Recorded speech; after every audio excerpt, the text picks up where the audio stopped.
Magandang gabi po sa lahat. Luzon, Visayas, Mindanao, kung saan kayong dako ng mundo po, tayo nagbabalik dito sa aking munting channel po, Samuel Soriano TV29 para mag-discuss ulit ng another coins. Ito.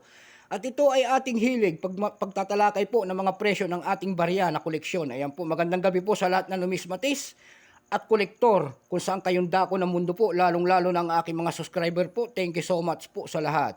Yun namang hindi nakapag-subscribe at gusto nyo ang ganitong mga topic po about coins, aanyayahan sana ko kayo dito sa aking YouTube channel po. Pakipindot naman po ang ating notification bell, like and share para ma-update po kayo sa mga latest ko pang gagawin mga video po. Ang pag-uusapan po natin ngayon ay pera po ng ating bansa. Ang 1 centavo ulit na year 1962 po, millennial coins. Ito po ay nakapaloob sa English series kung tawagin ng ating mga kolektor. Year 1962 po, hindi pa tayo pinapanganak. Ayan, makikita nyo po ang isang imahe po ng isang lalaki. Ayan po, nakaharap po sa kanang bahagi. Ayan, diyan sa kanyang harapan po may nakalagay na bulkan. Ayan po. And then year. Paloob po sa kanyang ulo, nakasulat po naman ay 1 centavo. Pagkatalikod ho natin, makikita ho naman natin ang isang imahe po. Imahe po ng isang nakatayong leon at saka nakabukang pakpak na agila and then tatlong bituin.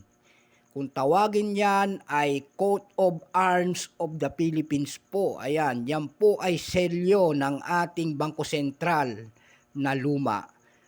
Ayan, baka hindi nyo po alam, ngayon lang po kayo manood dito sa aking YouTube channel po, ipapaliwanag natin ang mga simbolo ng mga barya na yan. Yung leon po na nakatayo, ayan po ay simbolo po ng Espanya. Yung agila po, nakabuka ang pakpak, yan po ay simbolo po ng Amerika. Yan tatlong bituin naman po na yan, nakikita nyo po, yan po ay simbolo ng ating Pilipinas po, Luzon, Visayas, Mindanao. Ayan. Bago tayo magsimula sa ating talakayan, kikilalanin muna natin siya. Ayan po.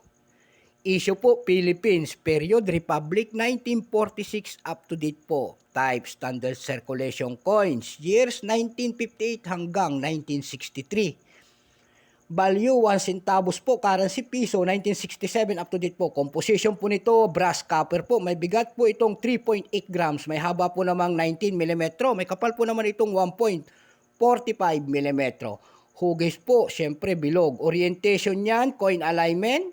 Itinigil ang paggamit nito noong August 31, 1979. Number N-5996. Reference number KM-8186. Ayan. Ito pong year 1962 na ito po ay 16%. Ayan po, kung ilang piraso naman ang ginawa ng ating Bangko Sentral ito po ay 30 milyong piraso. Wala pong butal. May price na doon sa ating numista.com, may presyo na. Yung kanyang very fine 13, extra fine 39, almost uncirculated, nagkakahalaga lamang ng 41 pesos. Dako naman tayo sa kanyang pandaigdigang presyo po. Doon sa ating eb.com po na sinusundan natin, ayan po, may nagbebenta na nito ng 1,052 pesos. May nagbebenta naman doon na Bio. Ayan, tinatawag ko, may basihan. Bio po ang kanyang binebenta. Grabe ang kinang. Nagkakahalaga po ng 1,385 pesos. May nakita tayong pinakamalit doon na 110 pesos. Meron naman tayong nakita doon na 969 pesos. Sa carousel page, dito lang sa atin, ayan po yung carousel page po na platform. May nakita ho tayo doon na 120 pesos na nagbebenta nito and then 150 pesos per piece. Meron tayong nakita doon na pinakamaliit po na nagbebenta nito ng 90 pesos. Ayan. Yan lang po ang aking may babahaging price nito. Wala na po. Ayan. So hanggang dito na lamang po. Keep safe po sa lahat and God bless.